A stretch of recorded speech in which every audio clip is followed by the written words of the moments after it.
She said her grocery bill for her family of 4 is $200 right now. Because she's following these tips and it actually works. And she was amazed at how much she has cut in her grocery bill. This video is brought to you by our Dining on a Dime cookbook. We have quick and easy recipes your family will love to help you get in and out of the kitchen fast. Please visit us at livingonadime.com. It's 25% off now. Hello, today we are giving you 10 hacks to help you cut your grocery bill in half.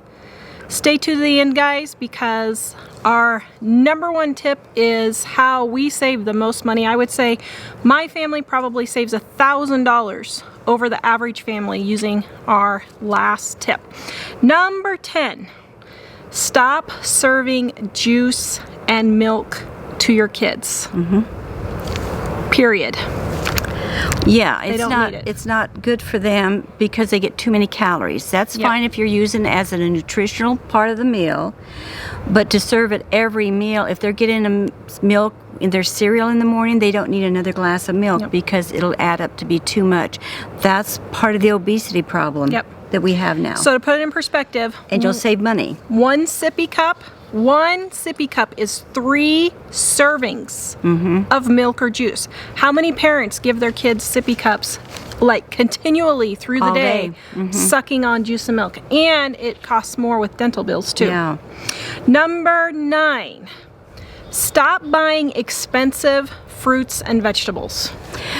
We're talking about out of season stuff, things that you could substitute maybe an apple for over a mango. You know, those type mangoes tend to be a little more expensive. Broccoli versus asparagus. Exactly. Even more so carrots over broccoli and asparagus or something like that, you know. Just think, while you're trying to save money, this doesn't mean you have to do without these things forever, but if you're trying to save for the moment and get out of debt and that type of thing, you can use a less expensive. And you know, well, I don't like carrots as well as broccoli or some whatever, you know, I prefer them. Well, you have to sacrifice to do some of this stuff, and people don't realize this is a sacrificial thing. And along with that, don't buy expensive meat. You're not going to be able to eat steak. You're not going to be able to eat shrimp. You're not going to be able to eat filet mignon. You are going to have to pick less expensive cuts of meat. Your chicken. And I would go even so far as to say, instead of getting boneless, skinless chicken breasts, get the bone-in thighs that you can get for 39 cents a pound. Yeah. I know you love using the boneless, skinless chicken, but you may have to just use the chicken thighs. And another thing too, so many people use the boneless breast, chicken breast, and that type of thing. Then you have to add a sauce a lot of times to it, or you got to add honey juice stuff, or this stuff to it, and that stuff to it, or put some kind of marinade something on it. That starts adding up for your grocery bill. If you use a thigh instead, there's more flavor, much more flavor in a thigh. You don't have to add anything extra. You save calories, and you save the money on the extra sauces. Number 7. Stop giving your kids full servings. Start giving them half or even a quarter if you're always throwing away food. Because the servings that you see on the containers of these things are usually for adults. And a 3-year-old, a 4-year-old, they don't need that much calories, they don't need that much food.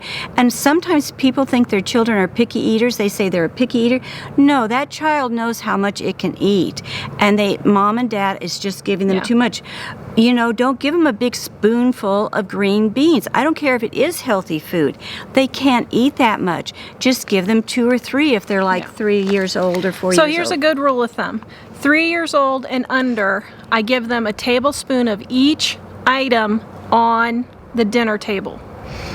3 to 5 years old, 1 to 2 tablespoons. 5 to 9-year-olds, 2 to 3 tablespoons. Well, you may say, Tara, that's not enough food. Give them seconds. It's okay to give them seconds. If they ask for more, then give them a little bit more. Not a huge amount, a little bit more. But don't put a cup of green beans on a plate of a 3-year-old and expect him all to eat it. Eat it all. That's not reasonable. Number 6 goes along with that. Stop eating so much food yourself. Oh, yeah. We get more comments from people. Just the past 6 months or year, for some reason, this tip has started registering with people. They say, I am so excited. Not only did I start saving huge amounts of money with your tips, but I lost 20 pounds the first few month or two that I started using them. I never dreamed I would lose weight doing this. Yeah. So whenever we give this tip, now I know I need to lose some weight. I'm right here with you. But every time we give this tip, this is what I think of. Remember the Waltons? Mm-hmm. When the doctor goes to Mrs. Brimmer because her feet are aching, and he hands her a prescription. She said, oh, is this a prescription for medicine? And he says, no, it's a diet. She said, a diet? And he said, yes, Mrs. Brimmer, you need to lose 20 pounds. And she said, well, what about my foot pain? And he slaps her on the butt and says, when that's gone away, your foot pain will go away. Mrs. Brimmer said, doctor, you're forward. And he said, Mrs. Brimmer, you are fat. If more people's doctor would flat out tell them they're fat, it might motivate them to lose weight. You may be eating the healthiest food known to mankind, but if you're eating more than you should be eating of even healthy food, I think that's where we started getting into trouble.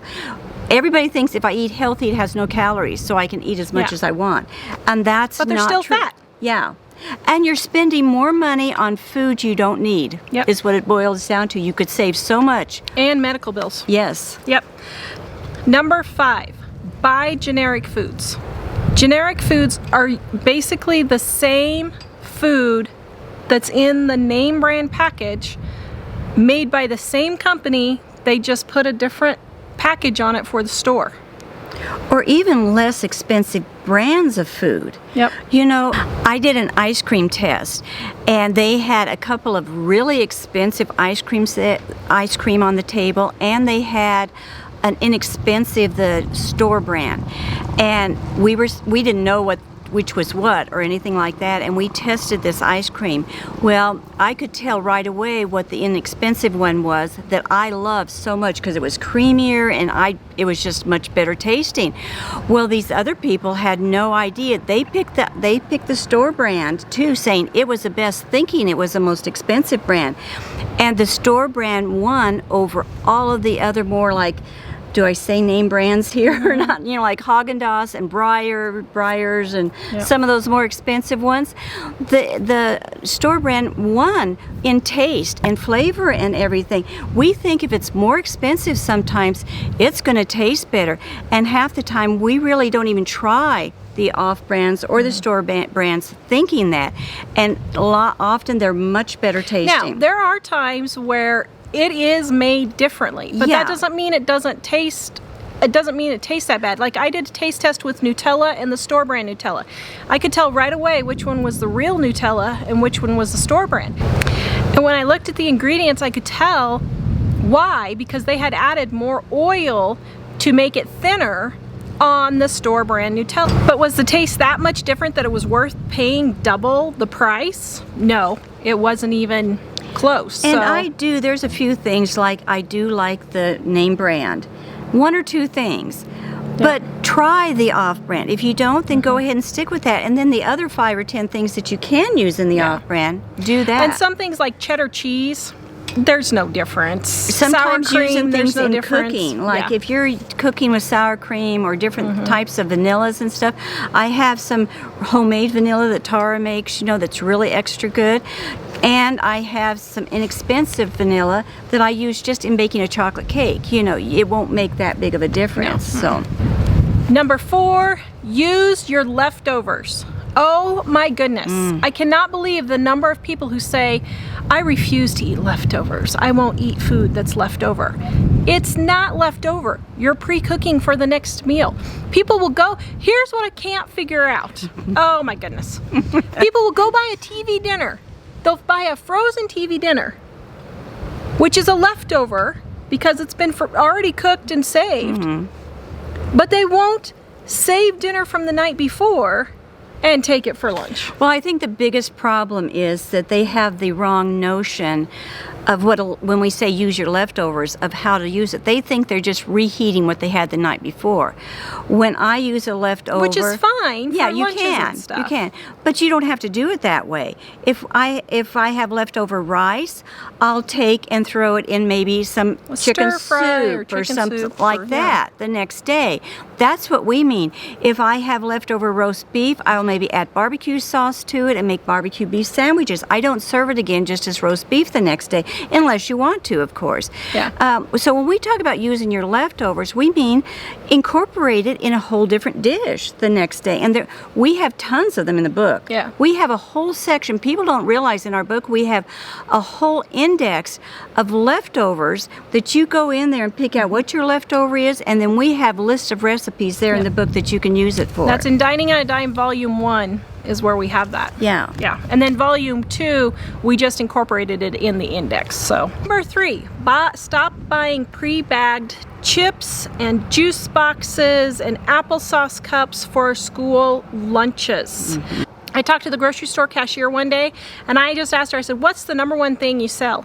And she told me that our number 2, which is coming up, and this is number 3, is the pre-bagged lunches, juice boxes, all the gummy things. Those are the number 2 thing that they sell at the grocery store.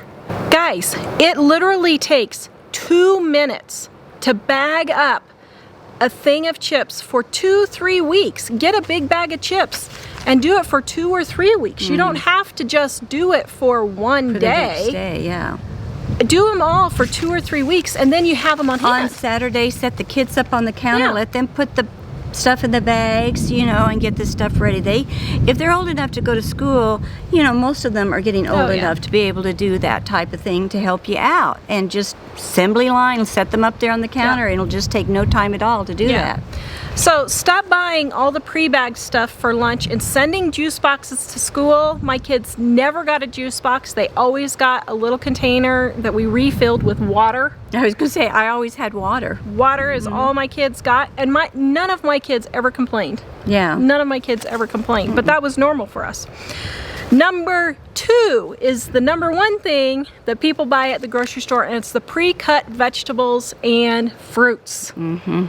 Do you realize you're paying up to 5 times the amount to have someone take an extra 5 minutes and cut up your fruits and vegetables? To cut up a cucumber, how long does it take to cut up a cucumber? The only exception is baby carrots. For us, baby carrots cost the same as regular carrots per pound. So I do get the baby carrots that are pre-cut up. But everything else, yeah. Cut up your own watermelon, cut up your own cantaloupe. Really, it doesn't take but 5 minutes to cut up a week's worth of watermelon and cantaloupe. You're just paying $15, $20 an hour for somebody else to do that for you. You know that. And I mean, I guess if you're a doctor or a lawyer and you can afford it, that's fine. But a regular mom on earning $15 an hour, $20 an hour, you are spending probably 5 to 10 hours of your week just paying for the extra groceries that you don't need because you're tired. It's a huge waste of money. Our number one tip, and this is how we save thousands of dollars a year, probably save $10,000 to $15,000 alone for my family of, 4 now. Only buy what's on sale. Only buy what's on sale. And people will say, well, that's not possible. I have 3 weeks worth of sale ads, so I can show you what we did, okay?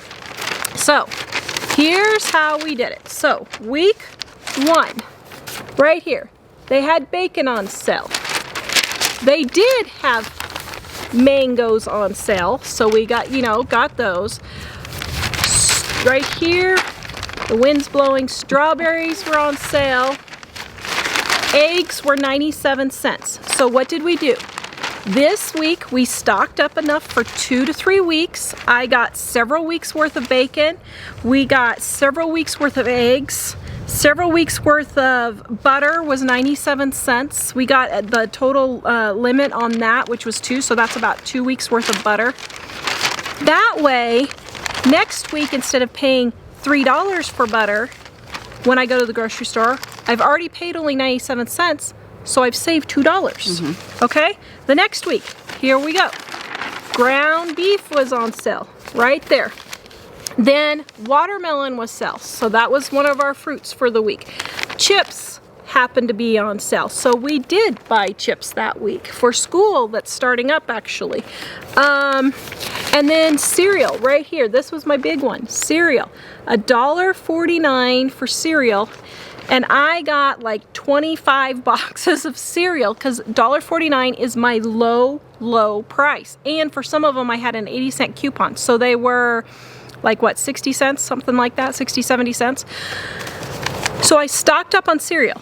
I'm not gonna have to buy cereal. You don't even have to think about buying cereal for 4 months. Yeah, for 4 or 5 months. It's done and at least. over with. Well, actually, no, 25 boxes. We go through about 2 boxes a week, so 24 divided by 2, that's, yeah, 3-4 months worth of cereal. And now, not only do I have to not think about buying it, I have just saved, instead of paying $1.49, or instead of paying $3.99, I paid $1.49, and I saved that, what, $2.50? So now I can use that money on something else, and that's time I didn't have to spend. The next week, $2.50 on 10 boxes is like $25. Isn't that right? Yeah. All right, next one. Boneless, skinless chicken breasts, $1.49. This one had, oh yeah, grapes and peaches. So that was our fruit for the week. Guys, you just rotate and buy what's on sale that week. 90% of what we buy is on sale. You can get mayonnaise, you can get mustard, ketchup, sour cream, cottage cheese, all types of chips and things, the stuff you need for school.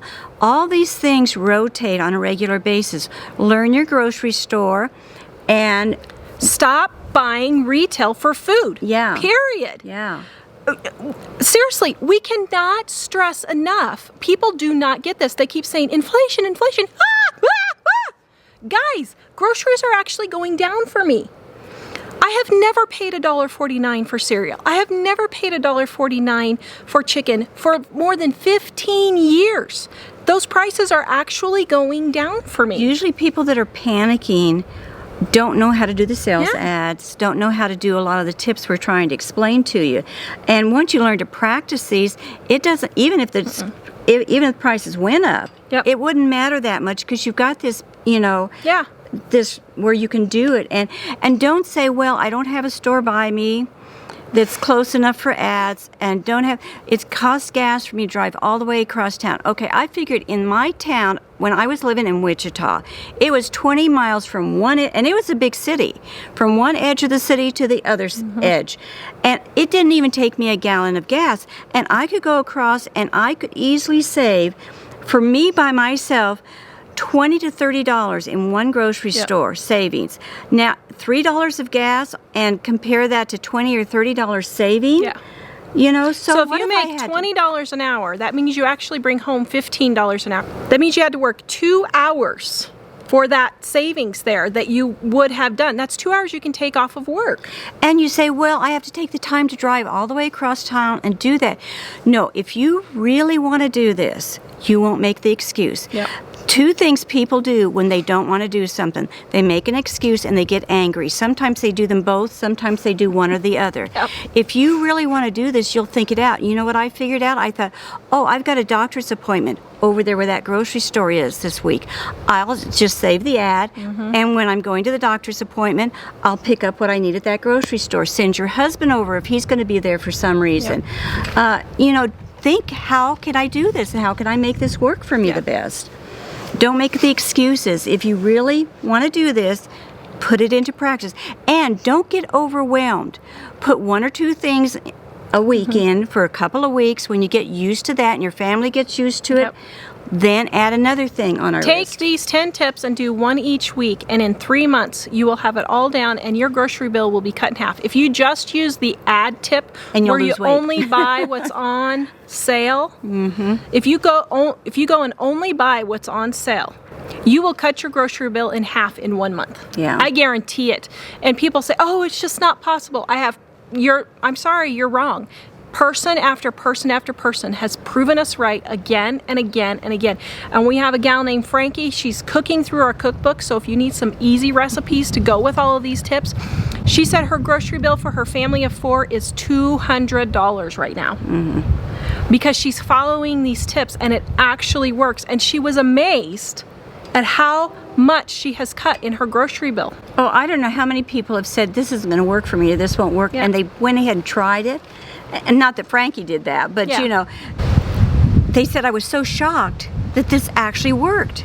They didn't really believe that it could. And it works in every single state in the United States. We know it works in New York City. We know it works in LA. We know it works in Honolulu. We know it works in Anchorage, and we know it works in Wichita. Because And we know have it works people in from all those Rapid places City. that have emailed us. all over. And we have looked at the ads, and they do have the same prices. Maybe not on the same schedule, but we have seen those same prices even now in 2021, when grocery prices are supposedly going through the roof. They're not. It's just that you're grocery shopping wrong, and you just need to make a turn, and you can start cutting your grocery bill in half. In half, if you just start using the ads. All right, please visit us at livingonadime.com, and we will see you guys next time. Bye.